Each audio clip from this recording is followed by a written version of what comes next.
Yoo-hoo, running crew, welcome to Dancing is Forbidden. I am Ronnie, lifelong fan of and one-time voice on Aqua Teen Hunger Force. And on this podcast, we are watching through and talking about every Aqua Teen episode, one episode at a time. And the episode we are watching through and talking about this week is Season 6, Episode 7, 2.5 Star Wars out of 5. You're about to guest star in episode 6. Return of the French fry. Where in the hell did you get a light? Whoa. Waiver, light waiver. Very different from what you're about to say. That's right, we're getting some Star Wars parody here, and some Star Trek parody, and some Underworld parody, and some, werewolf parody. All sorts of parody in this episode. And talking through this episode with me is Aqua Teen's art director, the artist behind the backgrounds that we love in this show, and the props that the characters hold, interact with, sometimes wear. You'll be hearing all about that from today's guest, my friend, Bob Pettitt.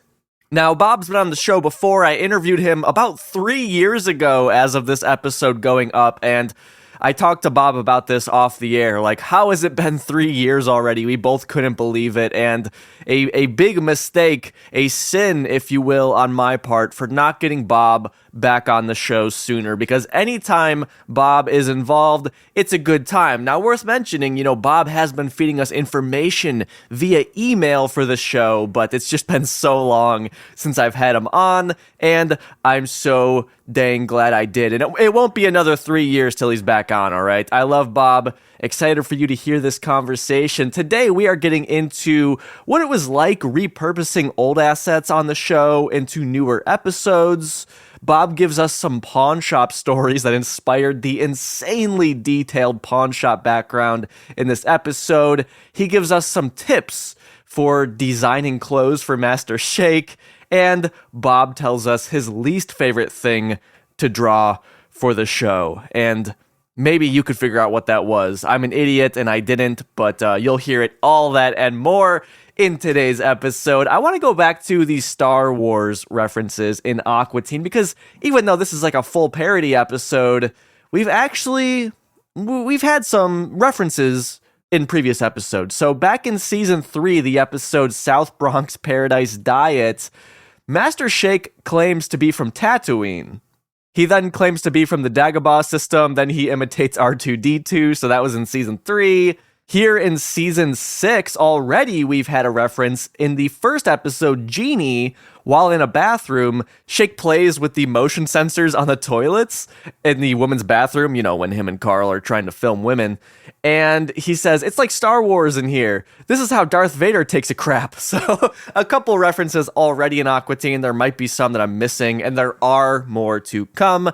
But here we have a whole episode, kinda, sorta, maybe not really, about Star Wars. But before that, look, this episode of Aqua Teen, it didn't come out a long time ago in a galaxy far, far away. It came out about 16 years ago and change, right here on planet Earth. So let's go talk to my buddy Rob Couch about what the heck was happening when this Aqua Teen episode debuted. Check it out. Check it out, y'all. Check it out. Hey, right now supporters of the show are hearing a pop culture segment where my buddy Rob and I are talking through the pop culture of the week that this episode came out. That includes talking about, get this, the Star Trek reboot, which was huge in the box office. What are the odds of that with this Aqua Teen episode? We talk about the Rick Ross 50 Cent rivalry, which was pretty petty and very funny. And we talk about Green Day. What are those guys even up to anymore? Well, we talk about it. I was also excited to see one of my favorite games came out this week. I told Rob about it. He thought I was a nerd. If you would like to support the show, get these full episodes as well as a backlog of other episodes, dancingisforbidden.com/support. That's what keeps this show going. Until then, let's go talk to Bob Pettitt about 2.5 Star Wars out of 5.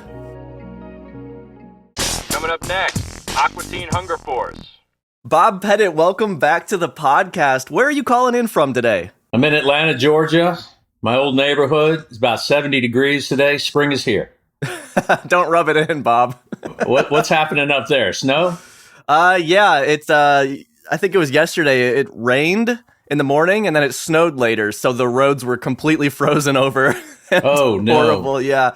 I mean, in this episode of Aqua Teen, we start off with a lawnmower noise, and I'm like, oh, a lawnmower sounds really nice right about now. Like, I'm excited to hear those again. Well, up until 3 minutes ago, Ronnie, there was lawnmower and leaf blower noises outside the window, but magically the seas parted and it stopped as darkness hit. Yeah, they knew that there was about to be some hardcore Aqua Teen podcasting, so out of respect, they backed it up.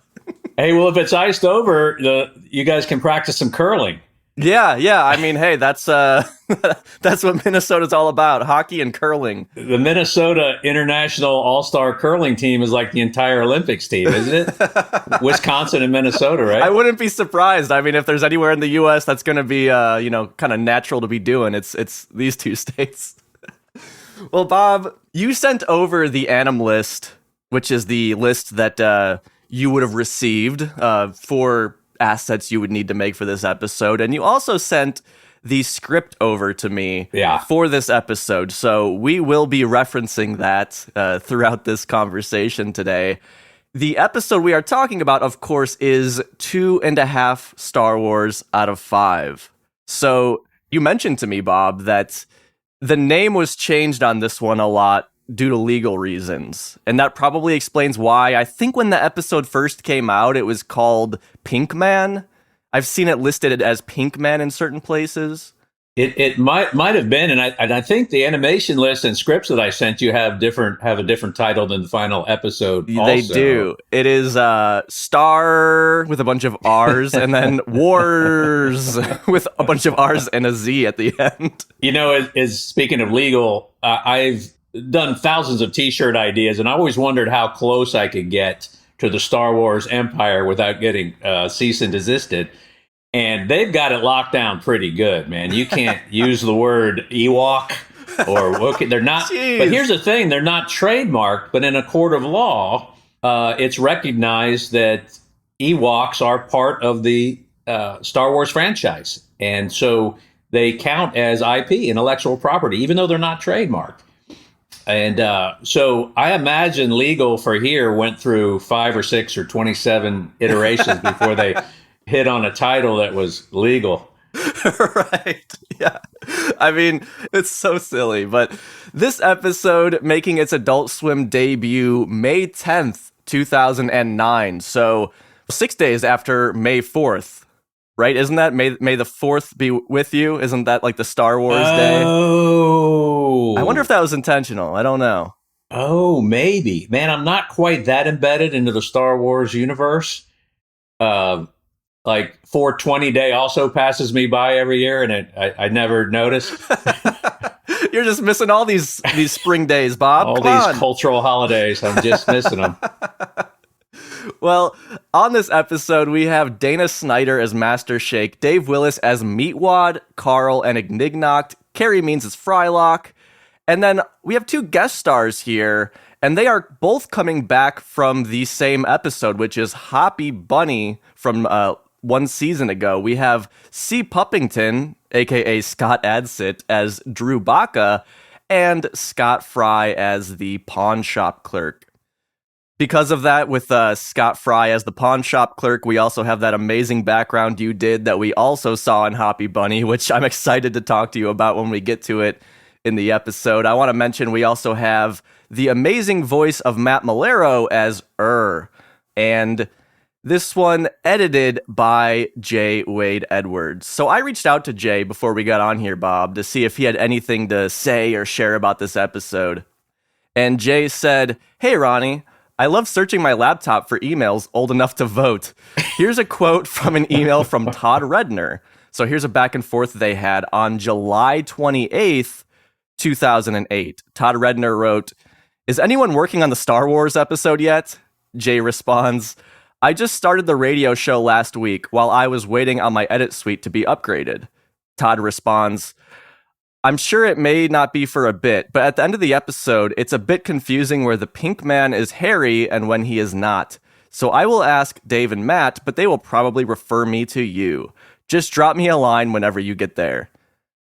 So they started working on this in July of 2008. The episode didn't air until May of 2009. That's almost, 10 months in the can? To me, that seems a little odd for an episode of Aqua Teen. I'm just guessing here, but things like the word Wookiee, I imagine Legal parsed through that script. That makes sense. Pretty thoroughly. And then we had visuals, and I don't remember exactly. I remember that the artwork took a long time. That might have been a part of it. The editing back and forth with legal ramifications might have been part of it. But we were always working on 2 or 3 or 4 episodes at once, so it didn't really jam up the gears too much, I think. We probably just subbed in another episode to air in its place and kept pushing it back a little. Possibly. One other thing I wanted to mention before we jump into this one is that very uniquely to this episode, there is music throughout the entire episode, similar to a Star Wars score. Now, I asked Jay about that. I don't anticipate he remembered that, but I'm like, I wonder if that maybe added a little bit of time to the production on this one, was getting all that music to work. Yeah, when I was rewatching it today, and I noticed how gorgeous the score was. Yeah. Like John Williams jumped in there or something. Now, I know it was stock music, right? But it was beautifully edited and put together. And I'm sure that had to add a week or so onto the thing. The editors always did a great job with sound effects and Michael Kohler when he would come into. So it was probably a Michael Kohler thing or Sean. I don't know who did the sound design on that episode. Michael's credited, but I don't know what that credit really entails, I don't know if he helped with the score on this or if that was just all stock music. I really have no idea, A lot of times, Ronnie, the editors would go into the music library and place hold music. Sometimes it made it through to the end. Jay and John Brest and all those guys would know a lot more about that than I. Mm-hmm. But that score was just beautiful. It was like if you watched it on the big screen in those big speakers in the theater, it'd be awesome. Yeah, it was. Yeah, so perhaps the most theatrical episode of Aqua Teen Hunger Force. Yes. So jumping into it here, we open in on 2 distinct noises: a lawnmower, like I was saying, a sound for sore ears, perhaps, and an orchestra, like we were just talking about. Visually, we see a 7-nippled nude pink man. He is mowing the grass here. The only thing he's wearing is a utility belt around his waist. Frylock comes outside, confused and upset at this stranger mowing their lawn. They go back and forth for a while. Frylock keeps telling the pink man to stop and leave, but the friendly pink man keeps insisting on doing yard work and getting paid for it. So where you from? It ain't about where I'm from. It's about where you're going. Okay, fine. Let's do 1,000 for the lawn and say 5,000 for edging. How about $3 for everything, and I won't call the police. 3 sounds good for now, but tomorrow I'll be back to rake the mulch, and then maybe I could just stay for the night. Look, man, don't make me get my gun, okay? You will not go get your gun. I'll just be over there in the rain. If it rains, no pressure. With this score, I love this kind of like crescendo of music while they're just talking about lawn work. Like it's so mundane. It just elevates it. I think the lawnmower noise, like you said, the open was this wonderful lush strings and a lawnmower. That's funny in itself. You're right. The juxtaposition of this beautiful, intricate music and then grrr. in a lower middle class neighborhood. Yeah. Well, like I mentioned, since you so generously sent over the script, I want to note, first of all, that this character is referred to as Pink Man in the script. We do learn, spoilers, his name is Drew Baca, but in the script, he is Pink Man. And I did find about 2 differences, really, between the script and the episode, and right off the bat, we see one of them. But first, I need to note that the pink man does the Jedi mind trick hand wave thing. Like, he waves his hand to try and change people's minds. And it never works. Right. It never...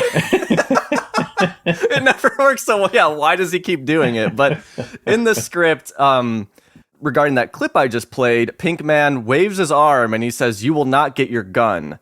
And Frylock says, "What's that mean?" With the waving, Pink Man says, "That's window washer code for I wash windows, if you know what I mean. And you don't. I'll just be over here in the rain. If it rains, no pressure." So, a little bit different in the episode. Yeah. Frylock just pulls his gun out, and that's kind of the end of it. Oh, yeah. Off the bat, I love it. We have this villain, quote unquote, who is like, "Can I stay with you guys? Can I sleep here?" Like, he's destitute. From there, we cut inside to the phone ringing. Meatwad picks up, and I'm going to warn you, Bob, and anyone listening, this is a long clip. It's about 1.5 minutes, but I just couldn't bring myself to cut this because it's really funny and it really outlines like the whole plot of the episode. So sit back and enjoy. Yeah. Hello? Yes, this is the man of the house. What do you mean I sound young? I'm big and mature and adult, and I like me some choo-choo trains, cause I go choo-choo. Who is that, Meatwad? Hang on a second. I'm 37 years old, and my social security number Give me that is... phone. Meatwad, who was that? I forgot. Well, think. I can't remember that. That was a long time ago.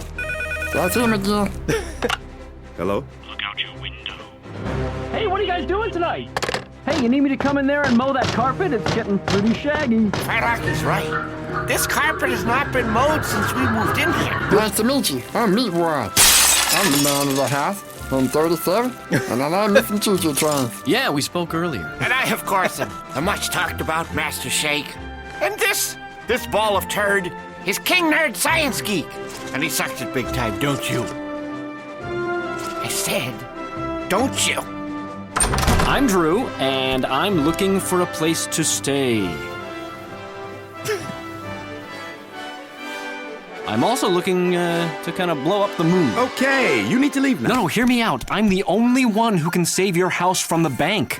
Didn't they just call? I think they did. Oh, now I remember. It was the bank that called. On the phone. They sold the house. On the phone. Oh, that's horrible. If you'll agree to help me destroy the moon, I will help you keep your house. But hey, we can talk about all this in the morning. Right now, where do you want me to sleep? And what will be for breakfast in the morning? We find out his name is Drew. He called to lie to the Aqua Teens to say, "This is the bank, I'm selling your house." And then he comes in with the solution of, "Hey, I'll help save your house if you help me blow up the moon."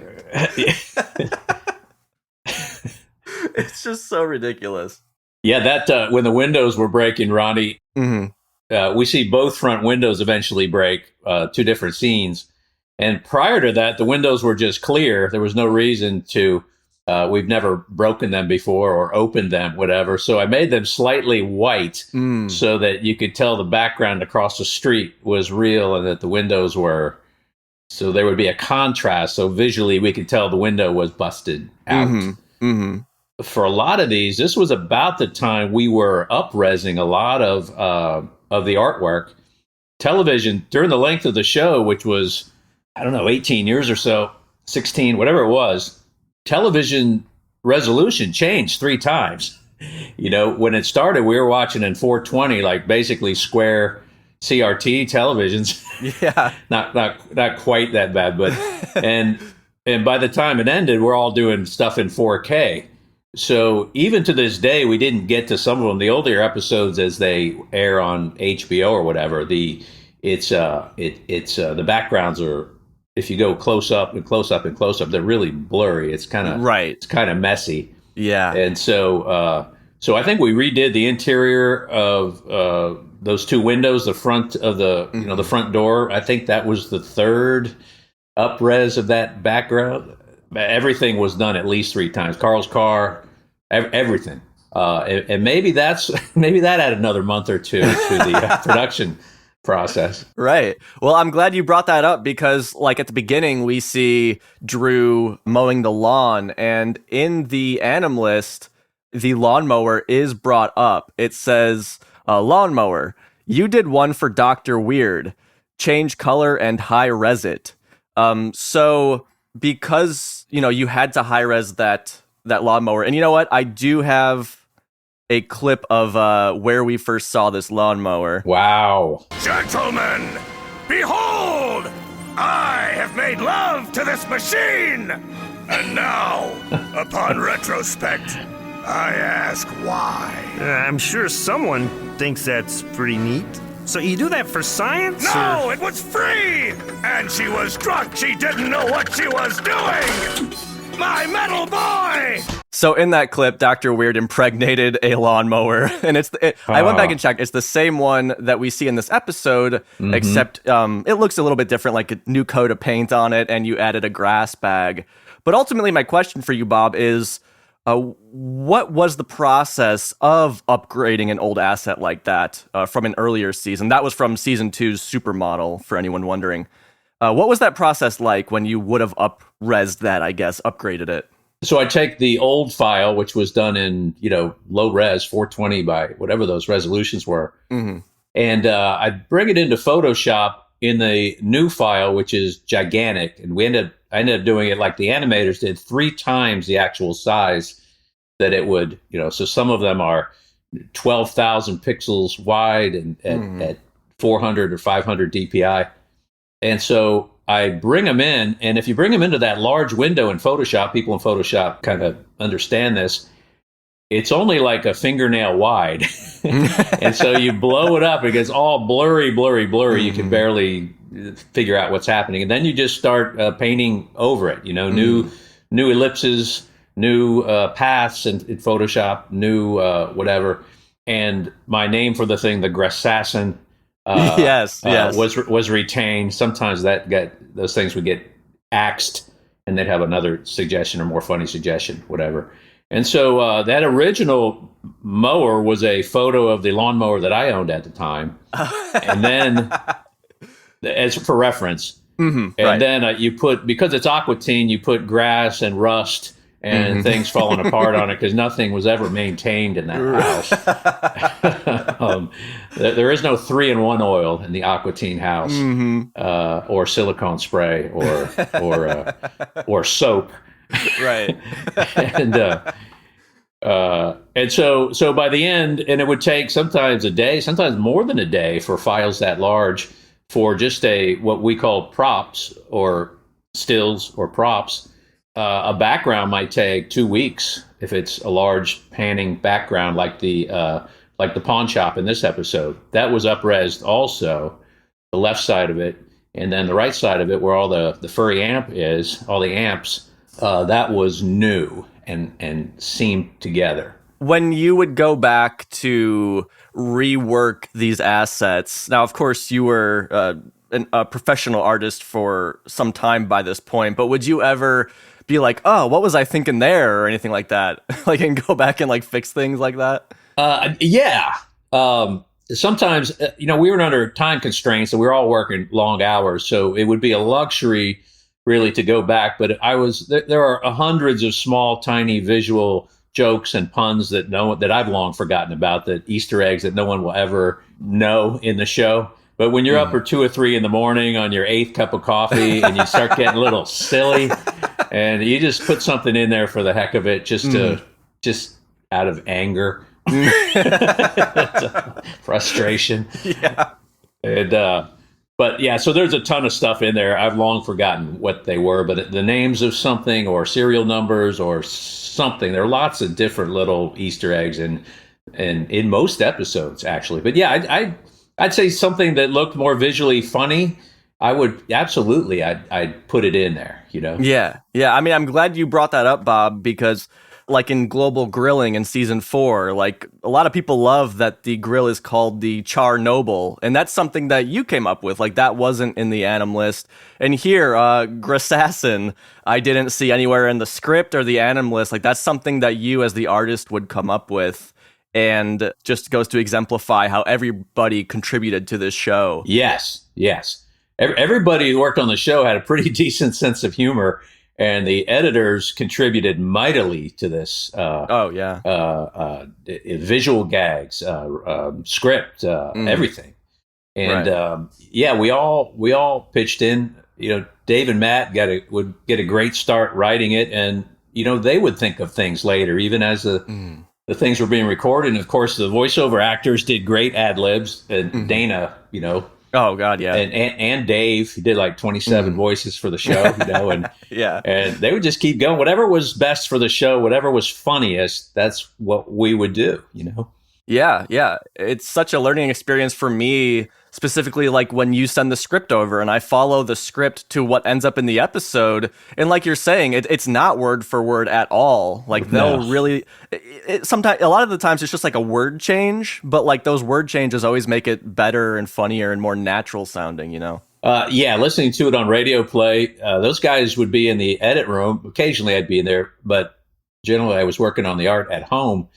But once you see part of an episode 50, 75, 100 times, and they're tweaking it, let's take 2 frames off the front. Let's take 2 frames off the back. Let's take But yeah, this is what everybody does for a living. We're always trying to make it the best. It's a reflection of all of us and our talents and our efforts and stuff. Of course, we want to put our best foot forward. We're always trying to make it better.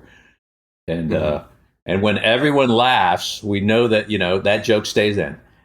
Yeah, there you go. So jumping back in here, I like the way that all the guys get introduced to Drew, and Drew wants to stay the night yet again, but Frylock stops him. So from there, we cut to Carl's backyard, where Drew is trying to pull the same scam. He's mowing Carl's yard, or at least he wants to try and stay at his house and to help him blow up the moon. The problem is Drew is out of gas. Also, Carl is throwing batteries at Drew from his bedroom window. Carl's gonna moon Drew, and the full moon and him, they don't sit well together, Bob. Hey, it's raining batteries. Yeah, an alkaline front is pushing through. Ow! We're expecting a couple inches of concussions on your head. Ow! Ow! I'm running out of batteries here. What are you doing out there? Your lawn. But I am out of gas, and so it's not working very well. So where are you from? No. We're not having a conversation Well, here. I'm from Mos Eisley, just like in the movie. How about I don't that? care. Hey, quick question. Can you help me blow up the moon? No, I can't. I'm more of an expert at exposing the moon. Get out of here! Let's go! See if you find... the one crater. Wait a minute. No. It's cool. So I know a lot of just audio, maybe without dialogue, but that's a big part of this episode is like how intense the audio is, which isn't necessarily new for an episode of Aqua Teen, always very audio heavy, but here the audio and the visuals here, like we get this great transformation sequence of Drew into this werewolf creature, and but then juxtaposed by like dramatic shots of Carl's ass out his window. It's just hairy ass. Yeah, very hairy. Drew, he jumps like 2 stories up into Carl's window, blood comes out. And I wanted to mention, Bob, like to your point from earlier of how nothing in the Aqua Teen world is quite clean looking, because we see this great shot up into Carl's bedroom, and intentionally so on your part, his like the paint on his walls is just so sloppy and it's missing spots. Yeah. There's paint splattered on his carpet too, because he didn't use a drop cloth. That you were mentioned, we're talking about the sound, the great sound on this episode. Just the sound of those batteries hitting Drew Baca is so perfect. You don't want to use. I was thinking about it today. You don't want to use a cartoon noise like boink boink. Yeah, because of the crescendo of the music. It's almost dramatic Star Trek like stuff. So the batteries kind of penetrate a little bit. They found just the right sound effect where. Yeah. But it still sounds like it hurts. It was just there's perfect. weight to it. Perfect. Well, we get a Star Wars reference here. Drew says that he is from Mos Eisley. And in the Star Wars universe, Mos Eisley is a sprawling, dusty spaceport town on the desert planet of Tatooine. We see it in the first Star Wars film, which is Episode 4. It's like the cantina where Luke Skywalker and Obi-Wan first meet Han Solo and Chewbacca. So it's in like this like really famous scene in the movie where we go to He that doesn't club. like you. yeah, exactly. That's Mos Eisley is where this really takes place. I had to look up because I suppose we'll get into it shortly here, Bob, but I grew up watching Star Wars, but I'm not like a huge buff on it. Yeah. I had to look up, where are Wookiees from? Are they from Mos Eisley? And apparently they are from the planet Kashyyyk, is where Wookiees are originally from. So, Bob, what's your history with Star Wars? Did you see it when it came out? I did. I enjoy it now more than I did then, which is odd because the technology of production has gotten so much better. And you watch all the documentaries of the miniature models being made and all that stuff. And to me, it's even more impressive now, knowing what I know about production and computer generated stuff, that they pulled off what they pulled off. And it has a more analog feel that to me brings more human, I guess, emotion to it or drama or something.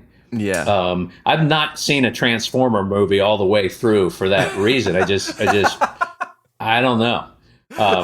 Yeah, I but know. For me, that first Star Wars movie has stood up to time.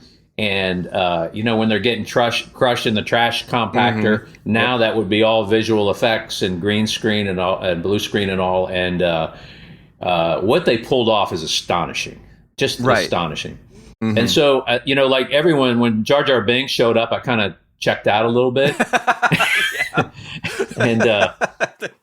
And I haven't watched, I'm not a giant sci-fi fan in general. Oh, okay. Although Fallout is one of the coolest shows ever that I'm watching. I haven't seen it. Yeah. Well worth checking out. I never played the game, but the show is fantastic.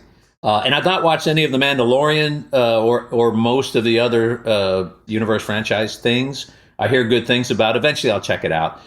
But I'm not a giant fan. But I've done some research on where things originate and what the planets are and what their atmospheres are. And, and the amount of info available from the fans astounding. out there.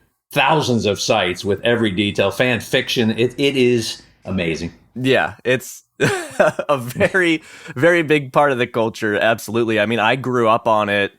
Grew up dressing as Luke Skywalker, maybe one year, then Darth Vader the next year or something like that. I'm realizing now it's kind of funny that here you guys are in 08, 09, spoofing Star Wars a little bit, but Aqua Teen does have a production history with Skywalker Ranch. Both of the films were, the sound was done there, I believe. Matt used to love to go out there, and then later he and his family moved out there. To the Bay Area. They loved hanging out there, and they said the people were great. Occasionally they'd see distantly some stooped over guy with thick white hair walking through a courtyard or something, and it was a Lucas sighting. I never went, but they loved it out there. We were talking about protecting the IP of the Star Wars, and in the episode they don't call it a lightsaber. Right. They call it a light waver. Yeah. But I was reading as I looked through all these, what you can and can't do with Star Wars properties and past lawsuits and all that. And there was a previous reference in another sci-fi, either it was a novel or something, calling it lightsaber. So Lucas Films or Disney now does not own the term. They can't trademark the term lightsaber. It is not solely for IP purposes attributed to that franchise. I don't know if I would want to test them. Right. They could still come after you. You might win the suit, but spend a bunch of money in the meantime. Oh yeah, they'd starve you out legally. Yeah. You could like a law firm with 7,000 members in it, and you're looking online, looking for the Yelp reviews on which lawyer you could hire. And he does eviction notices mostly. Yeah. He's about to get some exercise. Yeah. So yeah, you'd be outgunned. You'd be outgunned a little bit. Yeah, just a tiny bit there. Well, yes, of course we have Star Wars references in this episode, but we're getting our first other reference, which is Carl's full moon has a werewolf-like effect on Drew. So we're muddying the waters a little bit because that's not anything to do with Star Wars. If anything, this is a legal Jedi mind trick to divert from any lawsuits because it's like, hey, no, ours is he's a werewolf. Right. Oh, you know what I just realized just this very second? Later in the episode, Shake is smoking a Sherlock Holmes pipe. Yes. And was there not a Sherlock Holmes episode that implied Hounds of the Baskerville, a werewolf presence, or not? I wouldn't be surprised. I'm not familiar with that specifically, but I guess that is another way to be like, no, it's not Star Wars. I should have done a little research before I brought that up, huh? That's all right. Anybody listening, if you're a Sherlock Holmes super fan, let us know. I want to just mention we get this great shot of Drew Baca earlier in that scene. He's like on the ground with his lawnmower, and then we get Carl up in his window. It's this great wide panning shot, which I appreciate. We don't get something like that in Aqua Teen a lot, but we get it here. So Carl's dead now, I guess, and Meatwad saw it all. Shake backs Meatwad up here, like you said, Bob, while smoking a pipe that bubbles come out of. But all this is a means to show off his mustachioed Kate Beckinsale in the underworld cardboard standee. He is a werewolf, Fryman. He saw Carl's full moon, and it changed him. Shake, there are no such things as werewolves, okay? I know someone who would beg to differ, Fryman.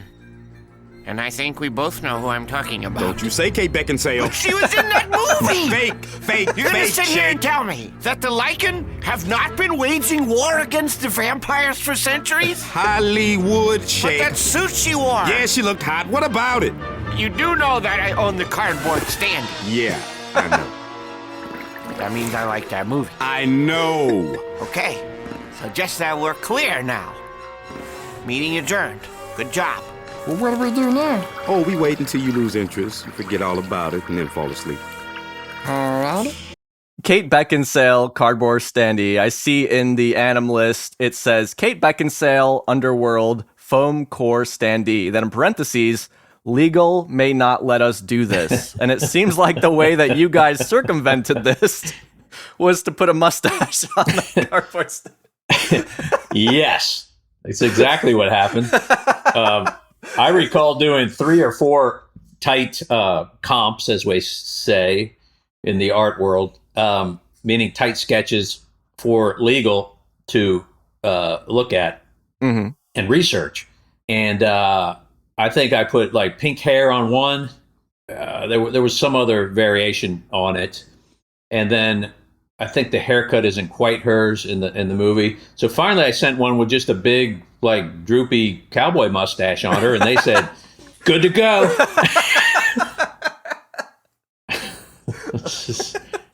So that was good. We'd run into that problem before with a standee with Rebecca Romaine, the supermodel, with that Carl falls in love with, the standee, the cardboard standee. In Old Drippy, I think we see it. In Old Drippy, and eventually we just had to tear her head off, I think. Because all the iterations I sent to legal were no, don't do this again. So we just ripped her head off, the standee's head off. Right. I mean, important to note that at that point, Aqua Teen was a new show, and Adult Swim as well was pretty new. So it seems especially like it really just checks out that they wouldn't want to mess around with any sort of lawsuit potentially that early in the game, you know? You're right. Legal was probably just feeling their way also. Yeah, absolutely. If you read you know that great South Park video where there's one woman that all she does is handle lawsuits. Yeah. And you can tell she's stressed out in the documentary. I'm sure she is. And I remember, you know, they get away with stuff that we couldn't get away with a fraction of it. Right. And there are several examples throughout the years, and I had my go-rounds with legal all the time, but we would all reach a compromise, meaning legal wins. We do what they say. but looking back on it, you know, they didn't want any bad publicity, and especially after the Boston kerfuffle. Oh God, yeah. So they were really playing it close to the vest, and I understand that now. We were just people that wanted to throw everything against the wall as creators and stuff to see what would stick and what would be the funniest. But there's always that art versus business thing. So everyone compromised, you know. Sometimes they give a little bit, you know, but yeah, I think all in all it worked out fine, worked out for the best. Yeah, I mean, it's so funny because, you know, we understand why you guys had to do that mustache, right? But in the context and the world of the show, like, none of the characters reference the mustache. Like, did Shake put the mustache on himself? Like, there's so many questions that arise, and it's so delightfully funny. But I wanted to mention real quickly, released in 2003, Underworld is the stylish action horror film that launched a 5-movie franchise. It's essentially a dark gothic reimagining of Romeo and Juliet if Juliet was a vampire assassin and Romeo were a werewolf. But Frylock is saying, like, no, none of that's real. That's all Hollywood. Which is interesting because in the Aqua Teen world, they know vampires exist. They know aliens exist. It's always funny when Frylock's like, no, that doesn't exist in this world. Oh, right. Yeah. Werewolves. You know, I know Matt Malero is a huge fan of Kate Beckinsale and her work in that franchise. Oh, really? Huge. Oh, okay. And also, what was it? Stargate we've referenced before in movies. That's the Fargate. Yeah, and all those things are Matt Malero. Of course, yeah. So from here we get a time lapse, and a part of that is seeing a clock on the living room wall that we've never seen before. The brand on that is Clockin'. I don't suppose you could tell us what Clockin', why you went with that title on the clock? I don't recall. It sounds German. Yeah, it does. And that's what I was like. I don't know why I did that. Yeah, well, yeah, we see that clock there just to aid to the time lapse. It's the next day. Meatwad hasn't lost interest in all this. He hasn't forgotten that Carl was killed or anything like that. And we see he's like sleeping on Frylock, who was reclined in the green living room chair. Really minor detail here, but it's interesting to see the green chair reclined because it has like the kind of machinery underneath it that you would expect to see in a reclining chair, which I think is the first time on the show that we see this version of the chair. We have seen it reclined before, but to me it looked like something that like the animators would have done, just kind of moved a piece of it out. While here it looks like, Bob, you drew an actual reclined chair, but I don't see that in the anim list, so I don't know, maybe that was in a previous episode, but it could have been. And I think as we up-resed, so what I would do is each piece of that chair is on a separate Photoshop layer, the arms. So I would do a fully reclined version, but everything is in pieces. So the editors and the compositors would come in and actually animate, say, the foot part of it, the footrest from point A to B, using my still elements, my static elements, and they would actually create a form of animation that would have it raise up. Right. Yeah. If it's shown raised, if the process is shown, I forget if we showed it. I think it gets shown like retracting when they get up. So opposite of that, yeah. Oh, yeah. And another episode, we had to take the cushion out because there was a bunch of shrimp hidden under it. That must be later on. Yeah. But you mentioned the first time we've ever seen something, and I almost forgot to mention today is Carl's birthday. That's right. As we record this, yeah. And I looked it up. He shares the birthday with several famous people. Mm-hmm. Jeff Daniels, Benicio del Toro, and Prince Andrew, the disgraced British royal, who also got arrested. As of today, got arrested on the eve of his birthday by his brother. Yep. Wow, I saw that. What a mess. I saw that. What a cold statement from his brother. Like, well, You're done for.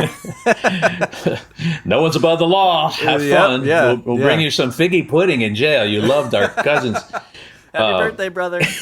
But I did an Instagram post of a close-up of Carl's license that I created. And up until that time, we never knew Carl had a last name up until we saw that license. And I remember as I did the license, I emailed Dave and Matt and I said, hey, does he have a last name? And about 5 hours later, a text comes back after they thought about it. And I think Dave came back and that was his last name. So we put it on the license. Looking back, it might have even been funnier as it was an official New Jersey looking license for it to just say Carl. Just say Carl. Like Prince. But, yeah. Or Enya. Or Cher. Yeah. Or Bono. Yeah. And I want to say the episode you are referencing is, it's in season 3. I believe the episode is called Remooned, is the one where the Moonanites come down to, they want to buy stuff with Uncle Cliff's disability check or something like that. And so they need the Aqua Teens to cash it. So Meatwad presents Carl's ID to try and cash it at a gas station. So. Uncle Cliff was touched by the war. He was. It seems like he absolutely was. So here in the scene now, after Frylock and Meatwad wake up, we see Master Shake. He's on the phone, and he's wearing an interesting outfit. He has on a puka necklace and fun blue swim trunks, and I wonder who he's talking to. I ain't lost interest. Yeah? You haven't slept yet either, Meatwad. Are you or are you not Kate Beckinsale? Well, describe your body in leather. Well, I heard you had a winter home here. That's because she got a port in her chest to drink fluid. Do you have a port in your chest to drink fluids? Like plasmas and such. Yeah, plasma and such. Hello? Kate? I lost her. She must have gone through a tunnel. Sound reception is not good in the underworld. In the underworld.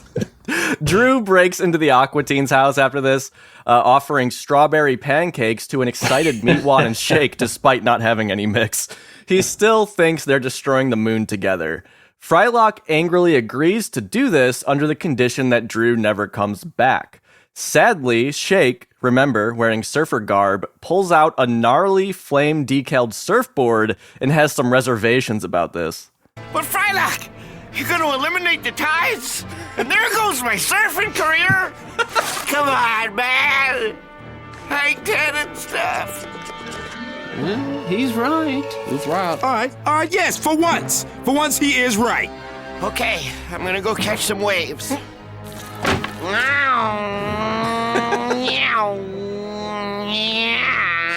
That's Shake pretending to surf in the living room. And this is one of those moments that I noticed wasn't in the script. The way this plays out in the script is Master Shake says, "But Frylock, you'll eliminate the tides. My surfing career. I just bought these puka beads. Come on, man. Hang 10 and stuff." Pinkman says, "He is right." Frylock says, "All right, yes, for once he is right." Pinkman says, "You saw it, man. Full moon. I go bananas. What are we going to do about that?" So that whole surfing segment was completely made up in the booth, it seems like. And Shake hanging 10 with no feet or toes. You're right. I never even thought about what hang 10 meant. And then when he's surfing, the what's the keel on a surfboard called? A sked? Oh, I don't know. So that suddenly disappears, and the surfboard is flat on the on the carpet. You're right. Yeah, because it's flush with the ground, which wouldn't make sense. Well, it's nice to see Shake so ambitious here. I guess he was concocting a surfing career. But we go behind the Aqua Teens' house now, and Frylock is putting a blindfold on Drew. Drew thinks the blindfold is so that he can't see the moon anymore and go werewolf mode, but Frylock has other ideas. We see Shake dressed as Kate Beckinsale in the underworld. Frylock hands him a gun, telling Shake that he needs to be a steady shot, as he had to melt down his grandma's fillings to make the silver bullets, since silver bullets kill werewolves.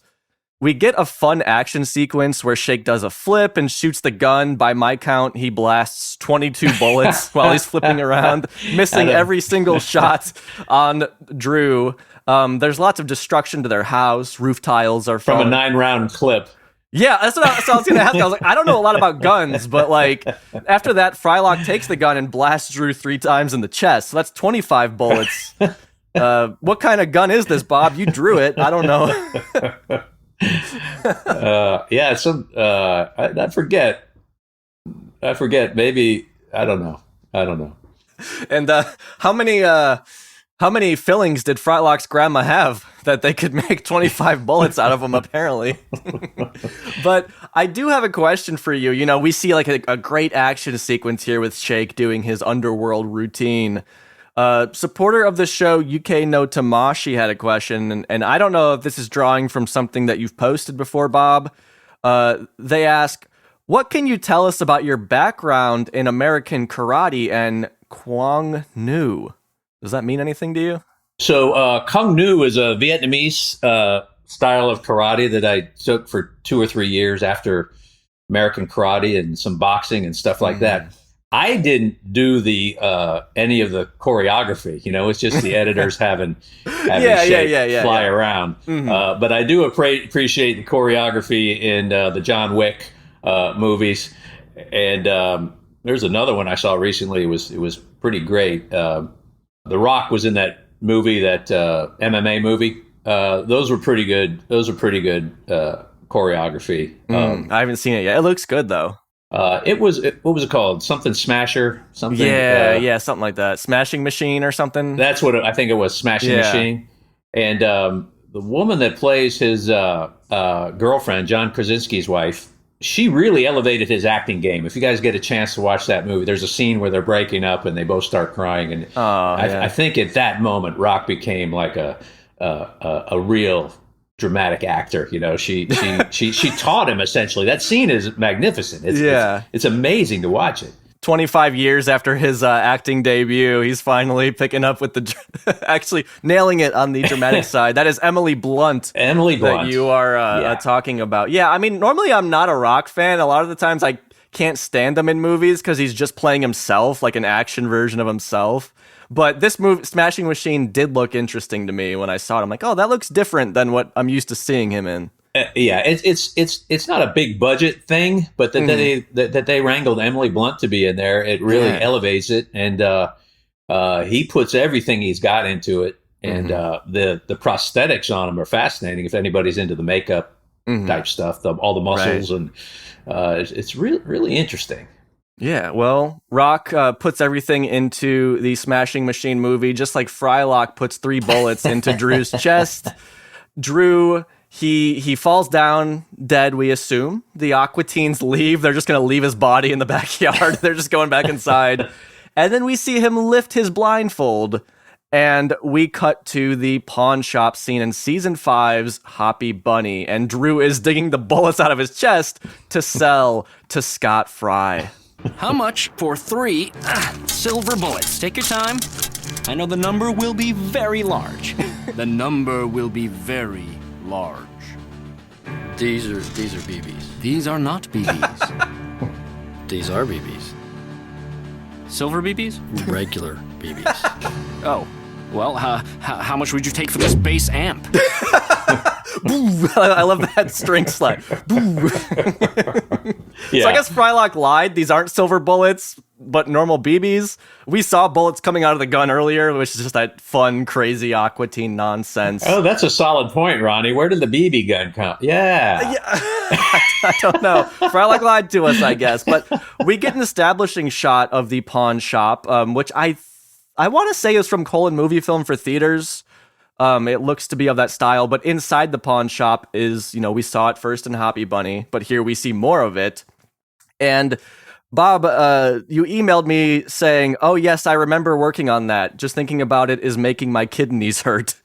So tell us about working on this insanely detailed pawn shop scene. Yeah, as I mentioned, we would up-res it, so this one needed to be up-res. So the entire thing, all the knobs and dials, all the watches in the case, all the weapons in the background, the guitars, whatever. Even though some of them were used from like the bike, you see a bicycle in the back of the counter there. They were from previous episodes. That was Frylock's bicycle. There's one episode where he has a bicycle helmet on. Oh, in the episode in season 2. Yeah. I think he gets his own condo, right? And yes, he moves out. Yeah, and Jay Edwards doesn't want to hang out with him. Right. And so we could reuse those elements, as we say, but they all had to be up-resed. So I had a few things that didn't have to be created from scratch, but they all needed to be redrawn, every single pixel. And that, I imagine that took a while, and dozens of cups of coffee, and then we of course added the other side of the pawn shop where we pan over and see the furry amp and the I'd recently played an orange amp, famous brand of amps for those that don't play, and we couldn't obviously use orange, so I made it red plus yellow. Brand. Yeah. To explain to the listener, we see the amp it's the orange one that we do see. The color is orange, like the real orange brand, but you couldn't write orange on it, so you did red plus yellow. And then Meatwad's amp, which is I don't know if we saw it in that particular cut, but I think it's to the right of the other amps, and we did it for the Colin movie film for theaters. And Meatwad plays an amp called Rhythm Mite. Yeah, where's that come from, that name? Well, it doesn't come from any particular thing, but I still have Matt Malero's little 10-inch Bronco, I think it's a Fender Bronco amp. It's like the 60s tweed kind of thing. And he had left it out in the rain one day. He was going to throw it out, and I came over to the house and said, "You throwing that thing out? I just sold 2 of my amps. I could use a little practice amp." So he says, "Man, I think the speaker's all screwed up." I brought it to the house. It had this marvelous buzz because I think the speaker had a little crack in it. Yeah. And all the electronics had been drenched in rain, like 3 days of pouring down rain. It sounded fantastic once it dried out. And so I saw this little amp that puts out a great sound. And I think I also used to have some PVs. And I think the case is built on a kind of PV-looking template, but I wanted like a cool name like the Bronco or something that's small but but has a big sound, feisty. So, like you mentioned, there are items in the background from other episodes, but as far as I could tell, there's a lot of stuff that I don't feel like I've seen in the show outside of this background too. But like, there's all sorts of stuff here: cool firearms, musical instruments, jewelry, tools, audio equipment. To me, Bob, it seems like you like making like instruments and things, like drawing instruments and firearms and things like that. Is that fair to say that these are some of your favorite? Well, yes, those are 2 interests for sure. But I think it all stems from back when I was trying to become an illustrator as a starving artist. I ended up having to pawn my last guitar for $10 to put gas in my car. Oh no! To drive to a sales appointment where I'm trying to sell sports advertising to a local publication. And I needed to get to Athens, Georgia, which is about an hour away, and I didn't have enough gas. So I went to the local pawn shop, and it was a Gretsch, solid body. It was nice with a wood grain. Wish I still had it today.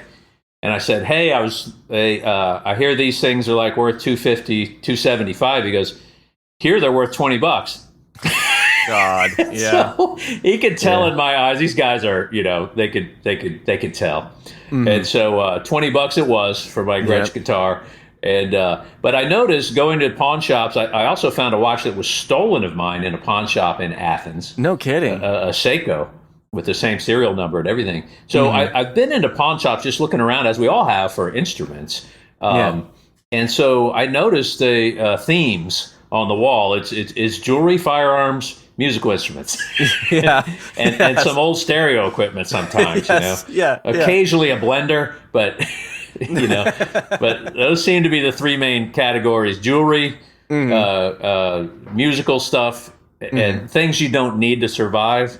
What are some other genres of items that you particularly would like making for the show? Well, I wish we could have gone a little closer on the watches. I used to have I still have a kind of cool vintage watch collection. Nothing high end, but just cool stuff you can find on eBay. For $60 to $150, whatever, from the 50s or whatever. And my nephew had an interest. My nephew Alex had an interest in watches. Now he knows far more about it than I do, about all the movements and which ones are Swiss and which ones are Japanese copies of Swiss, right? Whatever. So occasionally he's the Jedi Master now of the watch world. Yeah, he is. And by the way, in the original Open, his name is graffitied on one of the walls in the background. Oh, okay. And I know you've mentioned before that when he was a kid, that you've used some of his art either in the show or as inspiration for things that Meatwad would have done. That's right. Meatwad's drawing of the mouse on the refrigerator was, I think he was 3 at the time or 4. Yeah. And so Alex Pettitt has contributed to the show. But yeah, so the watches are cool. And I remember one time, I think this is on a DVD somewhere, for an episode called Leprechapolis, at the end of the rainbow, there's a bunch of watches. There's a pile of watches. Right. So I spent like 3 days making a pile of watches, all different angles and all that kind of stuff. And Dave saw it and he said, they were all analog watches like Timexes. And Dave saw it and went, no, I meant digital watches. So Dave. I think we compromised. I had 4 or 5 digital into the pile. I wanted to ask, we're talking about things that you liked drawing on the show. Would there be anything that you were asked to do that you were like, oh, shoot, that you didn't really like drawing? Any specific kind of item? Wongburger penises. Thousands of penises. Especially when they get censored out of the final episode. And then they were just color barred at the end and no one... All that art education and college degree to draw cartoon penises. I should have seen that one coming from 10 miles away, but I didn't. But other than a million penises, no. Yeah. Okay. Well, let me ask you about, we do see here the Tribble Tunes bass amp. I love the idea that this guy couldn't afford gas for his lawnmower, but he's carrying around this amp and cab with him all over the place. It looks well taken care of because we see it has hair like, I guess it would be, we'll get to this later, the Tribble from Star Trek. But tell me about making this amp. Did you have to draw every single one of these strands of hair? Do you remember? I did not. Early on in the show, I would. But then I found this app that could kind of replicate semi-realistic looking fur. And it was just fur, like leopard fur or whatever. And in this app, you could lengthen the length of each strand of fur hair. Yeah. And you could make it whatever color you wanted. You can change the light source. It wasn't quite 3D, but it was similar to 3D. And so I did little pieces and then kind of pasted them in Photoshop. And then, of course, to make it realistic, you want your light sources all coming from a similar and shadows all being consistent within the thing. So what I did get out of there is the curves and the highlights are really cool on that fur. But if you look closely, you can see they're kind of pasted together a little bit. Okay. Yeah, I see what you're talking about. So for that, I used to draw the hair, and then under the gun, because this background took so long, I found this app, and I forget what it was. They're still around. And you could do rock textures and plaster textures and peeling paint textures. Oh, okay. I used it on the back door of the Aqua Teen house for the movie. If you go up close, you can see the paint's all cracked and peeling on the back door. Mm-hmm. And I don't know if we'd ever seen the back door up that close. I think that was the first time. And so I used that on that and another handful of times. But yeah, so the fur is not done totally by hand. I had help with that. Well, good. That would take so long if it was. I want to mention, you say to the door at the back of their house. We probably see that in this episode too, just so anyone listening is aware of that. But we'll get back to this bass amp here. The Aqua Teens show up, and we learn more about Drew's musical background and affiliation to another space-based franchise. Well, looks like you're in a tough spot, werewolf. Or should I say, Wookie. Is he out of his mind? I've never been a Wookiee in my life. I'm a werewolf. You know that. You saw me change. Did you change? Wookiees are all pink when they're shaved, like an udder. So I shave all the time. So what? Come on. I wanted to blow up the moon with you guys, remember? Yeah, you made quite a big deal about the moon, didn't you, Drew? Drew Baca. You play bass in a Star Trek tribute band. Triple Tunes, we have cassettes for $8 if you're interested. I'm not. Let's take this outside, Wookie. How about 2 for 15? So Shake wants to buy some cassettes, some Triple Tunes cassettes. Before we get to that, I want to mention in the script, when Drew is making his Wookiee noises, there's supposed to be subtitles. So it seemed like he was going to do the Wookiee noise and then there would be subtitles of what he's saying. But what ends up happening in the episode is that he makes the Wookiee noise, then he just says it in English. And to me, it makes sense why they decided to go that route. But we see the Star Trek tribute band Triple Tunes, and for anyone wondering, Bob, you did this image of the band, this portrait of these people who kind of look like people from Star Trek, and a Wookiee in the background. I think around that time, Journey had hired a young Filipino guy to lead their band, and so I think I had that in mind for one of those guys, but. Some of those faces, Ronnie, were I had done previously 2 or 3 of them for the yearbook close-up photo, and you might remember what episode when they're looking through Carl's yearbook. Yes, that is season 4 or 3's Spacegate World, I think, for anyone listening in. It was early on. Yeah. And so I just grabbed a couple of those. They were in black and white, I think, because they were yearbook photos. And I think I had 2 or 3 of those faces, and I put them in there. I colored them up, and then just made ridiculous hairstyles for like what a tribute band. You know, there's an AC/DC tribute band as an example that goes around, and I've never seen them live, but I've seen YouTube videos. And for those that don't know AC/DC or the band, their lead guitarist is about 5'4". Yeah, little guy. And the lead guitarist of this AC/DC tribute band is about 6'4". And so he's 2 Angus Youngs tall. Yeah, he's a giant, tall basketball Angus. And so I thought that the least likely that they'd look, one kind of looks like William Shatner, I think, and one kind of looks like Uhura. But that guy, here's a little story. The guy that's in the dress, the Uhura, or what's her name on Star Trek? I've never watched Star Trek, so I don't know, but I know the look. So it's a black woman, and she has like a beehive haircut in the show, hairdo in the show. Yeah. And I was at an all-night club once in Atlanta, and I saw a fairly famous musician, lead singer, very famous for REM, Michael Stipe. Oh, wow, okay. And he has an entourage with him, and with him is this guy that looks like he's an NFL linebacker, but he's dressed in a thin strapped red evening dress with red high heels. So he's like 6'7" walking around. Yeah. And the size of that dude's neck and shoulders always stuck with me. I'd never seen anything before like that since. Sure. So that was the inspiration for the. I totally see what you're talking for about. The very muscular.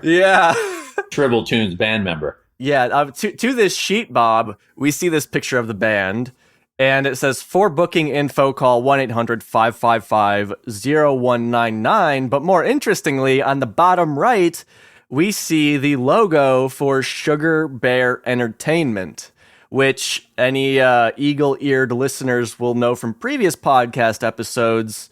We see, I believe, a couple spots in the show, but most notably on the MCP Pants merchandise. Yes. So a fun way to wrap all of this into the same weird musical world. I think we created our own record label. Yes, yeah, you did. I did here. This is kind of amusing. It's so obscure that I printed up a couple of T-shirts with the Sugar Bear record labels on. Oh, I need one. I'll send you one. And I gave Dave Willis one, and he had no idea what it was. That's how obscure it is. It's so, I never noticed it as a viewer, really. It was once I started the podcast that you start seeing it everywhere. You get very conspiratorial watching this show if you pay close enough attention. You do. It's also on Shake's Nude Love CD. Yes, that's right. By Sugar Bear Records. Yeah. It's on the MCP Pants CD and poster. Yeah. And it's on this and maybe something else, but escapes. And no one will ever know, except you caught it, And those phone numbers, by the way, we had to look this up early on in the show. You see in movies the 555 telephone prefixes all the time. Yeah, and you're only allowed to use a certain range of numbers for these things. So it's something like 555, like you can use from 0009 to 9925 or whatever they are. So every one of these you see in a movie, even as great as a movie is, for me, it always kind of puts a little damper on the believability. Takes you out of it. And now they have another one that you can use, and I forget what it is, but the number on the for sale sign in front of Carl's house that was the first time we had to run through the legal gamut.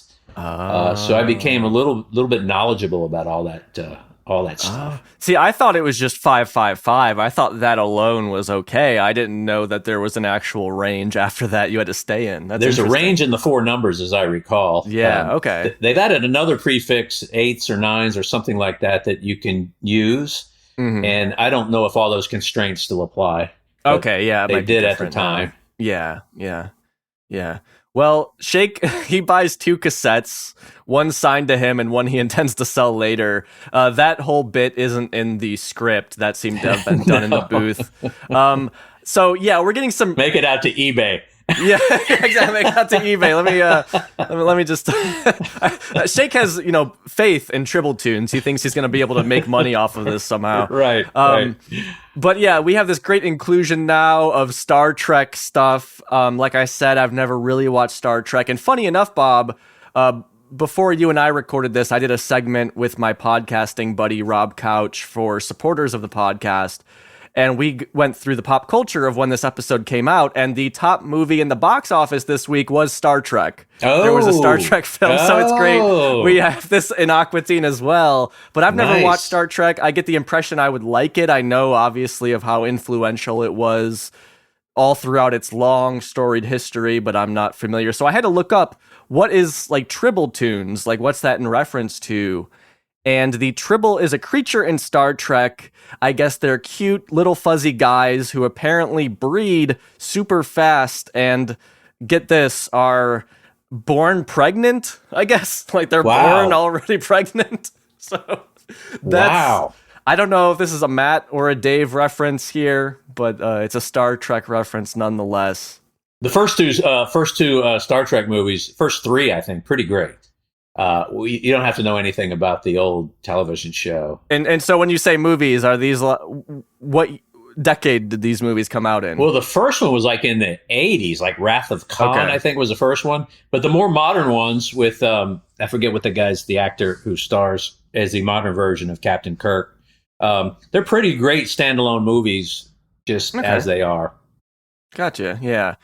I need to check Star Trek out. I have a friend who's super into it.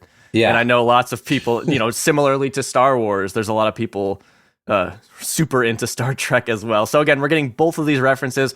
I like that Drew Baca has a bass amp and cabinet that has his band name on it. I've heard of drummers, putting the band name on the kick drum. I've never seen a band-centric bass setup like this. Oh, that's a solid point. But that's what he's got. I'm sure it was expensive. He's trying to sell it here, but like I said, the Aqua Teens are here, and Frylock is prepared to fight Drew Baca with a not a lightsaber, a light waver. All right. You're about to guest star in episode 6. Return of the French fry. Where in the hell did you get a light? Whoa. Waver, light waver. Very different from what you're about to say.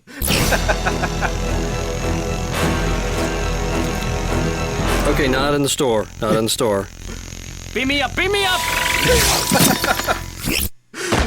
Drew Baca getting beamed up. Again, another Star Trek reference. Right. You mentioned, you guys couldn't say lightsaber. You had to say light waver. And I noticed, Bob, here in the Anim list, something that we do not get in the episode, which is, it says light waver. Like a lightsaber, only a limp dick or a whip. May need to work with Radical Axis on how to do the light effect. And obviously in the episode, it's more of a straightforward lightsaber. Yeah. So the idea was like a floppy thing. I assume that just would have been a lot harder to pull off, maybe. So that's why. Harder, more time, more money. Yes, exactly. That was behind the. With what seemed like an expensive episode, you guys have a lot of new props here, and there's a lot going on as it is. A lot of effects, the music. There's a lot going into this one. It makes sense. You guys might skimp past that 2-second gag. I also feel like I've seen the limp dick lightsaber concept in a different show. I want to say Family Guy or Robot Chicken, maybe some Seth Green thing that Seth Green is in. I feel like I've seen that. So maybe somebody working on the show saw it too and decided against it. Maybe, I don't know. Those guys worked very hard, the editors and Matt and Dave, to kind of try and fit all the gags in. Mm-hmm. And towards the end of the run, I noticed credits were just a fraction of what they used to be, because they could get in another line or two or a little bit of animation or whatever, and no one by the 16th year, no one's feelings were hurt if their credit was up for a fraction of a blink of an eye anymore. Right. So they had to make a lot of decisions. They had to make a lot of difficult. I'm sure they were difficult cuts, even for lines that you fall in love with as a writer. Right? No, we can't. Yeah, but we need 2 seconds. We need to cut 2 seconds out, or whatever it is.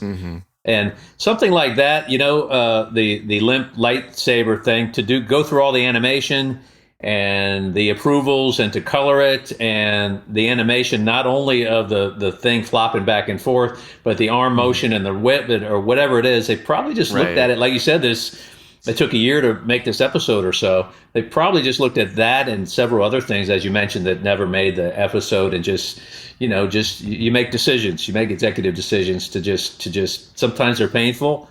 And I've had 2 or 3 backgrounds just that I spent weeks on that they just didn't put in the show, Right. You get paid for it, but still, you put work into it. Yeah, it's like you still want it to be out in the world. Yeah, you put your heart into it. Yeah, of course.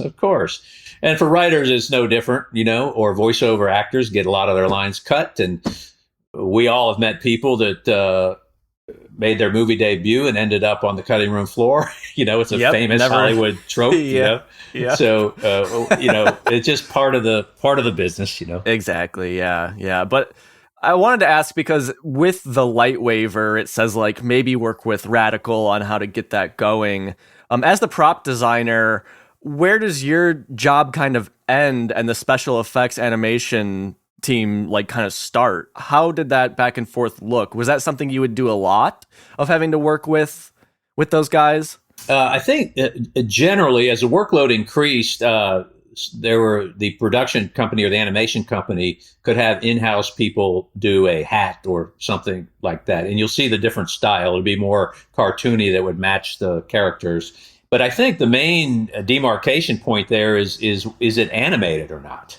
Mm-hmm. And so for a wobbly, I did some animation for realistic things, right? And you do 5 or 6 frames of a sheet being lifted off, and then the editors can blur it, and the compositors can blur it to give it a full animated effect.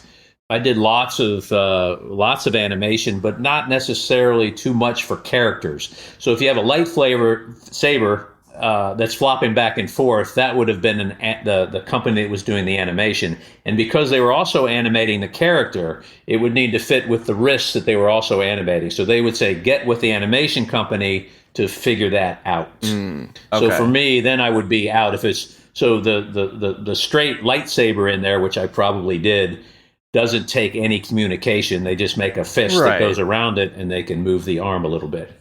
Real quickly, we would be remiss to not mention Scott Fry, who is voicing himself as the pawn shop clerk. And I believe he was the owner of Radical Axis, the animation company. Is that fair to say? I believe so. He was like the OG, as I recall. I remember Dave telling the story about he and Scott working for 2 nights, overnight straight, putting together either the pilot or the pitch or something. And so Scott was in there from the beginning.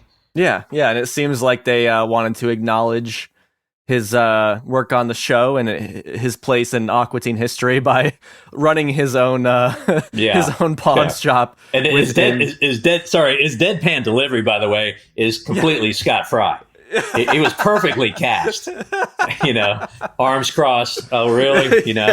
Very dry and wry and but humorous underneath it. Yeah, absolutely. Well, we're about to get a little bit more Scott Fry here because as the Aqua Teens are walking away, the moon does blow up. At first, we see Scott Fry there. He's with a bazooka. He claims credit for it, but then quickly admits that he lied for attention. The Aqua Teens walk away after that unimpressed. From there, we zoom up to space to see the Moonanites are the cause of the moon exploding. They put Yoda in a microwave, which blew up the microwave and the moon. So I'm going to play this clip. This is just the whole end of the episode here. What the hell? Gosh darn. The moon blew up. Damn it, did you do that? No, sir. That's right, you didn't. Because I did it, y'all. For Kate. For Kate. And that our love is meant to be. Why doesn't she understand this? No, I did that. I was tired of that thing. Okay, no, I didn't. I just wanted someone to pay attention to me. What are you guys doing tonight?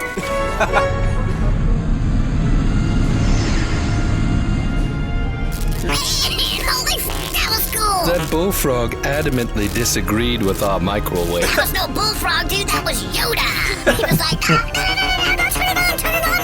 turn it on. Small and green he was. Make that mistake, anyone can.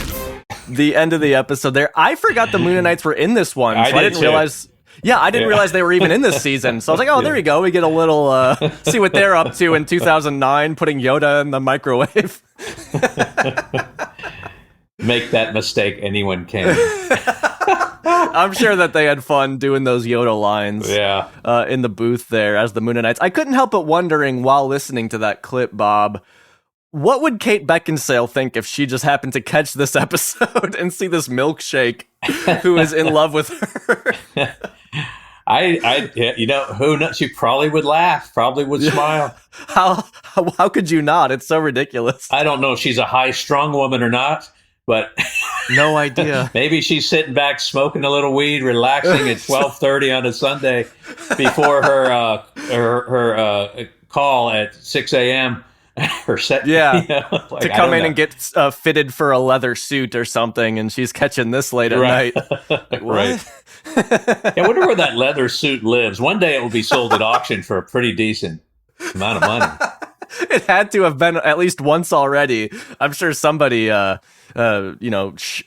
out for it, and I have to imagine Master Shake gladly would, with his proceeds from the Tribble Tunes cassette that he sold on eBay. Oh yeah, I'm sure he's saving that up. Yeah, he had his own suit though earlier in the episode, which of course you drew for him. You had to make Shake a Kate Beckinsale outfit. I did, and so I was not familiar with those movies, so I watched a few clips and grabbed some screen grabs. So I studied her uniform and kind of tailored it, kept as much stitching as I could so that fans would recognize it. Sure, and it was a very intricately done. I'm going to guess it probably wasn't leather, but maybe it was. But it was whoever did that costume, amazing. And the boots are so cool that she's wearing, right? Yeah. Great Halloween costume for someone that's into it. So the trick for anything Shake clothes, because he has no legs or feet or arms, is to try and make it seem like the board shorts. I mean, how else could he wear them except they're just draped around the bottom of his cup, and so tailoring Shake clothes, they always end up funny. Yes, like whether it's a basketball jersey or whatever it is. So that was, I have to say, it was always fun to design Shake paraphernalia.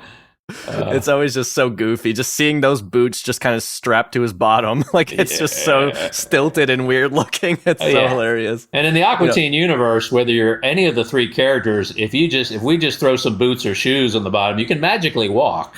Yeah, of course you can.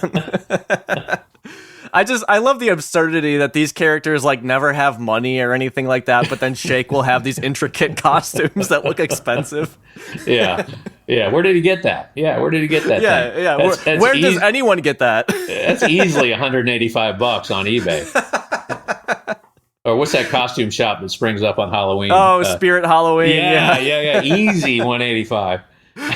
And then the wig. There's another $20 on. Yeah, he's got the wig Amazon. too, the whole kit and caboodle. He it seems like he's got more than an attraction to Kate Beckinsale. He almost has an admiration for her.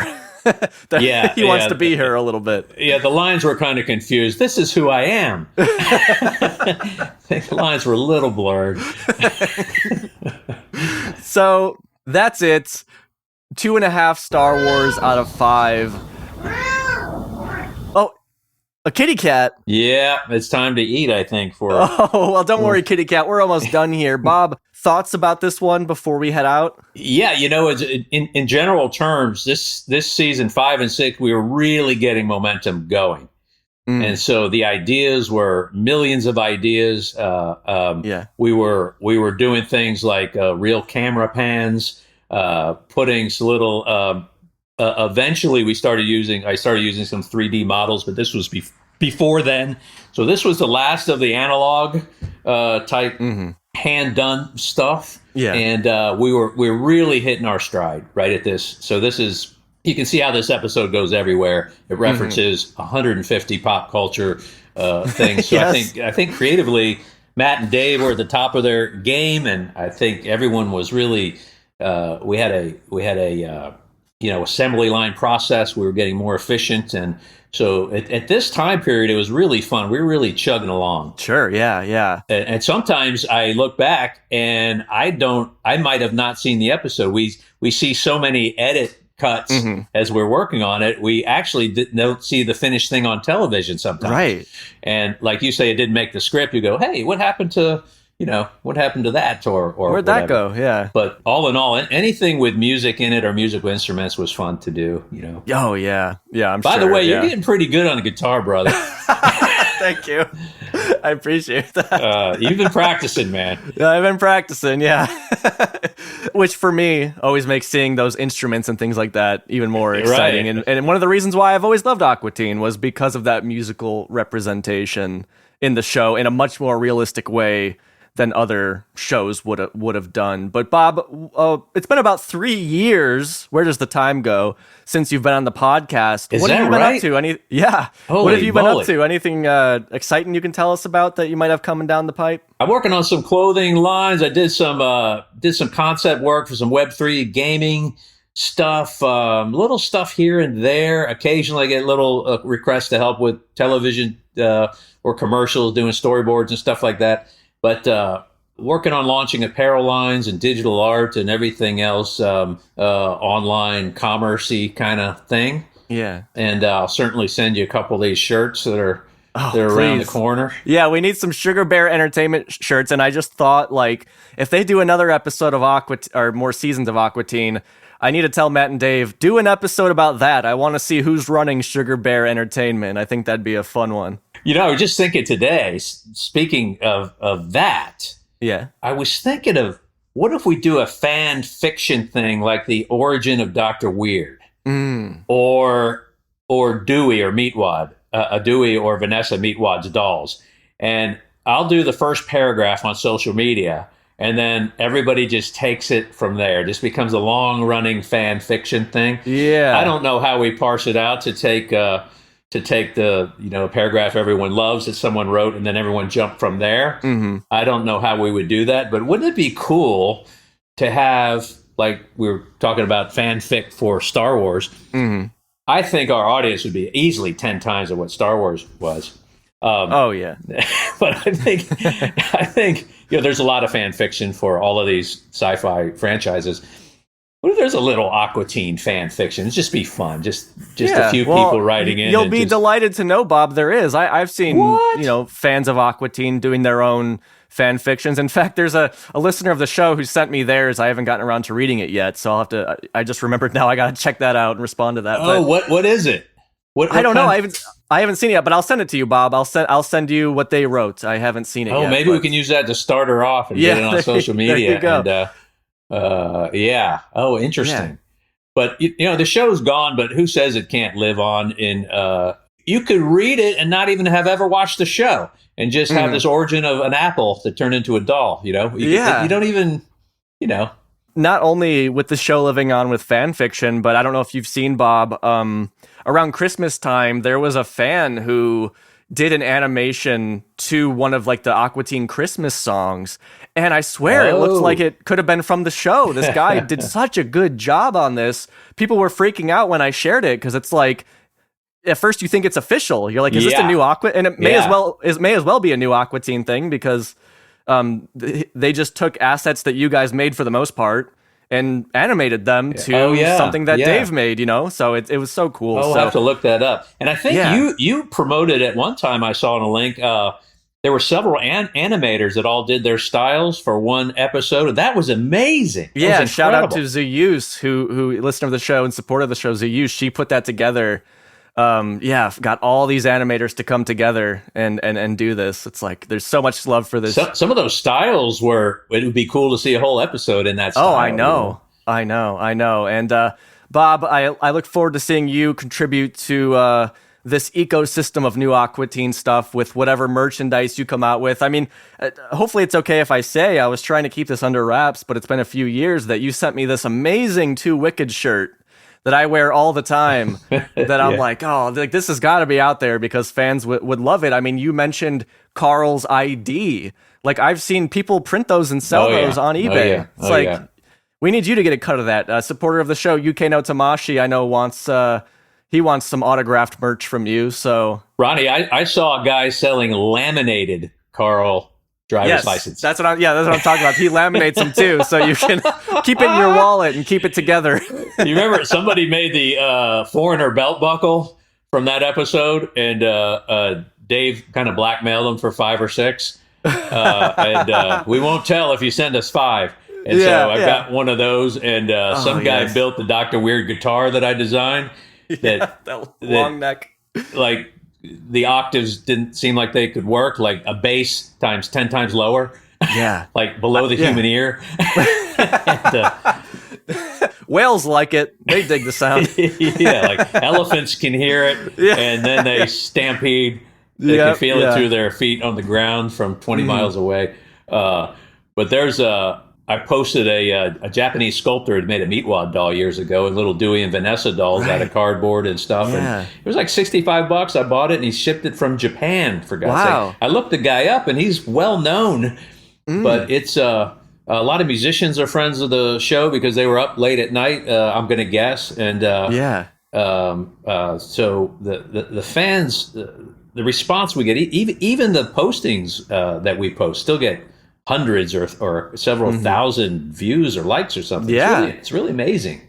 Yeah, people are still into it. I mean, this is a good spot for me to plug, speaking of musicians, that over on Matt Malero's YouTube show Meat Kingdom, which, Bob, you are on an episode, but our newest episode as of this recording is with drummer of the death metal band Black Dahlia Murder, who's a huge Aqua Teen fan. I mean, their music is a little scary, but then you talk to this guy and he's like so excited about Aqua Teen and all this stuff. So there's Aqua Teen fans everywhere, sharing their love of the show everywhere, and you are a big part of that, Bob, and we have you to thank for how great this show turned out. Well, I appreciate that, Ronnie. It's always great, man. You've kept this. You've kept the fires burning single-handedly, and we just all pass the baton to you. You're running the anchor leg now, and about to set a new Olympic record in speed skating, whatever you guys are doing up in Minnesota.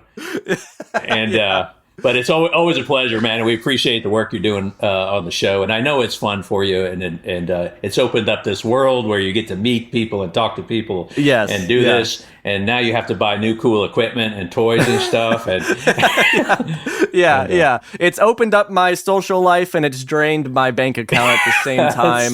But Bob Pettitt, we can find you over on Instagram and X at Pettitt_art. Links to everything mentioned in the description to this podcast episode. Bob Pettitt, always a pleasure having you on. Thank you for joining us. Thanks, Ronnie. My pleasure. Bob Pettitt, what a guy. One of my favorite guys, okay? I love him. Some might say I'm in love with him. That's for a jury of my peers to decide on. But for now, I will just say I'm so thankful to Bob for coming on the show today, but for all of his involvement in the podcast in the past. Because again, if you've listened to other deep dives, you've probably heard me mention Bob, who is always happy to respond to an email, to answer any questions I might have, and come here and talk about just his amazing work on this show. I mean, of course, the characters are such an integral part to Aqua Teen, which, to be clear, Bob 99.99% of the time probably had nothing to do with, but equally to the characters are the backgrounds of the show or the props that they hold, like, Meatwad's dolls, things like that. Like, these are also important to me from Aqua Teen. So it's always a blast to get to talk to Bob, the mastermind behind so many iconic images from both of our lives, my life and your life, I am sure, if you are listening to this. This episode really grew on me. Going into this one, I didn't really have any specific thoughts. I wasn't particularly excited. In fact, I was maybe, what's the opposite of excited?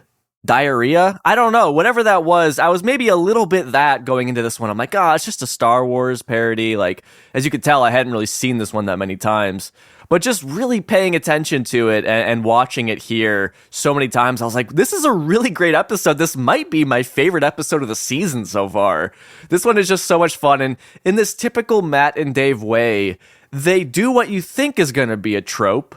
I mean, maybe you think. I mean, seeing this seven-nippled monster at the beginning, maybe that might not explicitly tell you Star Wars reference. But, we have it in the name at least. Point is, it's not just really a Star Wars parody like a Robot Chicken might do, or a Family Guy might do, or any other kind of parody-esque show might do. They take it, they kind of start with that, and then they just go crazy with it and kind of get meta with it and mock it in a lot of ways. Mock the whole concept of them parodying it, that is. So, I don't know, this one to me, so fun, so many great jokes. Scott Adsit is so hilarious, and of course, we've talked about him in Hoppy Bunny, so I didn't get too into him here. Same with Scott Fry, but both of those guys coming back on this one and just giving some great deliveries. I love this one. This is one of my top episodes of Aqua Teen, honestly, at this point. It's so much fun, and I will say, after watching this and recording everything you've heard up until this point, I went and watched The Underworld, okay? I said, all right, I remember the previews for it as a kid. Let's go watch The Underworld. Me and my friends, my lovely wife, Hannah, we sat down to watch The Underworld. I said, this is one of Shake's favorites. It's got to be a good time, right? And we turned it off about halfway through. Look, I'll be honest with you. It wasn't as exciting or as fun as I thought it would be. It's a lot of talking. A lot of just standing around in costumes and talking for like a long time. We bailed on it, all right? So if you're an Underworld freak, I'm sorry to disappoint you, but more Underworld for you. More Kate Beckinsale for you. That's what I'll say about that. But hey, after watching half of that movie, I went and showed my friends this episode. Everyone loved it. People were laughing. It was a good time. 2.5 Star Wars out of 5. I love it. I'm giving it 5 Star Wars out of 5. I know I've kind of stopped ranking the episodes or whatever, scoring them. But this one I'll give 5 Star Wars out of 5. This is my favorite Star Wars parody of all time. Moving on here, supporter of the show Lurvinator sent in a message, and he predicted the future at the beginning of this message, but he comes with a very fair grievance.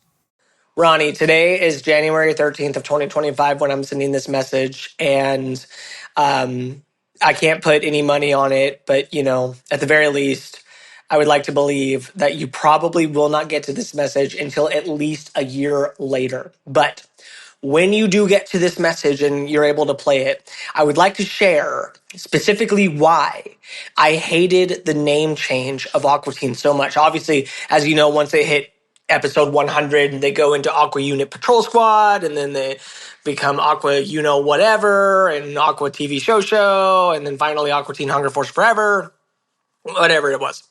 Now, I didn't hate the name change because I felt that the quality of the show had fallen off. I didn't hate it because I missed the old ways and I was nostalgic for like the old theme song, but I mean, come on, who isn't? No, I hated it for one simple reason, and that was because even though it was so Aqua Teen, it actually was listed on my DVR as a completely different show.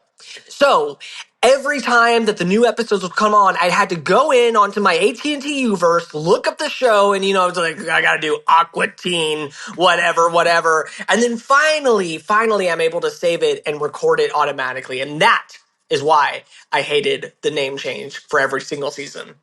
Lurvinator, you know me so well, you knew I wouldn't get to that till at least a year. And you were right, okay? You were right about that, but at least I'm not changing the name of my podcast every 10 episodes so that you have to find it again and again in your podcast app, just like Aqua Teen did whenever they started doing that. I don't have the year pulled up in front of me, but Dave Willis was aware of this complaint, of this frustration. There's a tweet he made back in January of 2013 when season 10 of Aqua Teen was coming out, which I believe was Aqua TV Show. And he says, Aqua Teen Hunger Force was canceled 2 years ago. We're now called Aqua TiVo Avoidance Plan. So he was joking around with these name changes. By this point, they had changed the name a couple times. And yes, he seemed aware of this because they were avoiding your TiVoing. And I know a lot of people had a hard time tracking when the show was on because it kept changing names. So, hey, a fair complaint, Lurvinator, and I'm sure Matt and Dave are delighted to know 12 years later you were sending in a voice message to a podcast about how frustrating and how traumatized you were over the name changes. So, loved this message. This is the kind of rant that I think Master Shake would do. I think that I could imagine Master Shake sending in a similar voice message to a podcast. So thank you, Lurvinator. If you would like to send in your own voice message, just like Lurvinator did, head on over to dancingisforbidden.com. You could send a voice message right there on the website. Real quick, to give you some updates here, if you're interested in an update about Those Cats, the cartoon I'm working on with Matt Malero, short and sweet update for you. Haven't done nothing for it the past month, all right? I hate to say it. I hate that that's the reality. I was busy with some other things this month, and I just couldn't get into it. The thing about this is it's not like something you could just open up for 20 minutes here and there. Like, it takes me 20 minutes to remember how the project file even works, okay? And by that point, I gotta get going. So, haven't touched it, but will be getting to it this year. More information on that to come. Otherwise, Matt Malero and I were working on Meat Kingdom, which is his YouTube show. We interview, or I guess more so just have conversations with sometimes people Matt knows, like our newest episode is with Todd Redner. I know Todd, you know Todd. We had him on the podcast in the Creature from Black Lagoon episode. He was our guest there. Also interviewed him on the show. Todd Redner, he's an Aqua Teen artist extraordinaire. He's on the newest episode as I record this. You might be thinking, well, Ronnie, you just told Bob that your newest episode was with Black Dahlia drummer Alan Cassidy. What's going on? Well, when I recorded with Bob, that was the newest episode. So those are two of our newest episodes here. You can find those up at meatkingdom.net. That's just a link to a YouTube playlist where you could watch these episodes for free. They're a lot of fun. Matt has a lot of fun putting these together. Go check them out. As I record this is kind of brand new news, I guess moving into our Aqua Teen news here, if you want to call it this. There's a little bit more information, maybe, on the Warner Bros. Buyout, which it looks like Paramount is going to be buying them. Now, last I heard, they weren't going to be buying them, but I don't know what's happening anymore these days. So you'll be excited to know that one guy is going to own Warner Bros., Paramount, TikTok, everything. Everything is going to be owned by one guy. We're all going to be happy about it. We're all going to be better off for it. This will be great. And I'm sure the reason he's buying these is to make more Aqua Teen Hunger Force. I bet that's his plan, not to do any other nefarious shit. So that's what's kind of going on here. Netflix abandoned the buyout, and I saw people speculating like, well, yeah, no shit. They know that Paramount's going to buy it, tank it, and then Netflix is going to buy it for a discount in 2 years. So we'll see what happens. I'm not super hopeful that more Aqua Teen will result of this, but who knows? You know, there's some stuff going on. I know that Smiling Friends, this is kind of breaking as well. They had 2 more seasons they were going to make, and both of the creators decided to not do it now. They're like, we feel like this has kind of run its course for now. They're burned out on it. So, does Adult Swim have some more money to spend now? I don't know. We'll find out. Maybe that, they had whatever money was going to go towards Smiling Friends. Maybe they could play with that. Maybe they can get more Aqua Teen. Who knows? Who knows about it? I don't know. If you didn't listen to last month's episode, I told you about how there's a Robot Chicken special in the works that is about other Adult Swim properties, including Aqua Teen Hunger Force. I don't have any news about that right now, but just a little reminder that is coming at some point this year. So that's our news. That's what I got going on. Thank you for listening to the show. Thank you for hanging out with me, talking teens with me yet again through another wonderful episode of Aqua Teen Hunger Force. If you appreciated this show and would like to support it, just telling a friend would be huge. Or if you got the cold hard cash, okay, don't spend it on like the 97th re-release of Star Wars, all right? Don't do that. Send it to me, okay? You could support this show over at dancingisforbidden.com/support. That is what allows me to continue to do this podcast and try my best to bring you some good old-fashioned Aqua Teen Hunger Force information. But as a thanks for that, you also get access to the backlog of exclusive episodes over there. That includes diving into Aqua Teen Hunger Force : movie film for theaters. That includes deep dives into other Adult Swim and comedy adjacent shows. And that gets you these new segments where my buddy Rob Couch and I go through the pop culture of when these episodes came out. That's about 45 minutes of extra content per episode. I want to thank Nick F. for signing up to the $10 number one in the Hood G tier back in August of 2024. Nick was on there for a little while. I appreciate your support, Nick. We got another Nick. We have Nick H, who signed up back in September of 24 at the $5 duffel bag of cash tier for a couple months. Thank you, Nick, as well. And I really want to shout out supporter of the show, Cup on Drugs, who is at the $5 duffel bag of cash tier, signed up in August of 24, still signed up to this day, okay? And it's probably okay if I say this. I hope it is. Cup on Drugs, they're a younger listener of the show, all right? And it really is especially meaningful to me to know that, a younger listener like Cup on Drugs is willing to get a job and send some of the money to support this podcast. That really does mean a lot to me. Most adults don't even do that. So the fact that, some of the younger listeners are pitching in really does mean a lot to me. It really warms my heart. So Cup on Drugs, thank you for your support. Like, I don't even have the vocabulary to express how meaningful it is to me that somebody in your position is choosing to support this show. So thank you so much. Thank you, everyone, for listening. But most of all, thank you to our Highlander, Nick. There can be only one!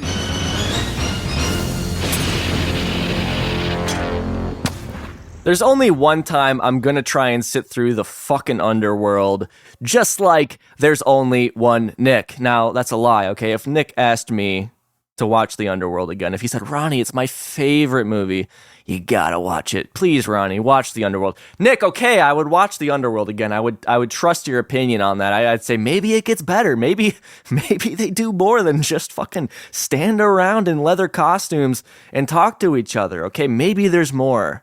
Maybe Nick's right. But until that day, I'm not trying it again. Nick, thank you, as always, for your support. And thank you to our number one in the Hood G tier supporters. Ian, Jason, Swimwiki, Lurvinator, Jonathan, UK No Tamashi, and J. Wade Edwards, the editor of this wonderful episode of Aqua Teen. You guys can sell me your Tribble Tunes, bass amp, and cabinet any day of the week. I'll see you the first Monday of March, where we are talking through Season 6, Episode 8, Fry Legs. And that's a divisive episode. Excited to talk about it. I'll see you then. Till then, keep it cool. Take it easy. Bye-bye.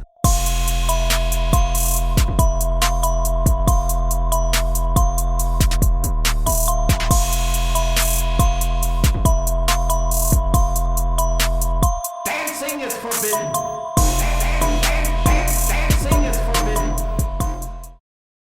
But you know that for what I do for a living, Ronnie, which is illustration, whether it's for television or not, what you end up doing a lot of research, and so you end up learning a little bit about a lot of things, animals, and depending on what the job calls for. And I needed to paint some cobblestones one time for a background for an ad agency for some ad oil painting, and I didn't know where there were any cobblestones in Atlanta to go photograph. And so I called a noted historian here. He's like 90 years old. He'd written tons of books. He was the Atlanta historian.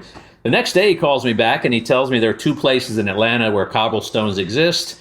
The original Atlanta marker from the 1850s, which still exists in a used to be it's underground, what used to be a train station, and then another place nearer to my house. And so I went out and I researched cobblestones. I researched the history of Atlanta and why was this the original marker, right? Whatever. So just for what I do for a living, you can learn a lot about a little or a lot about a ton of different things.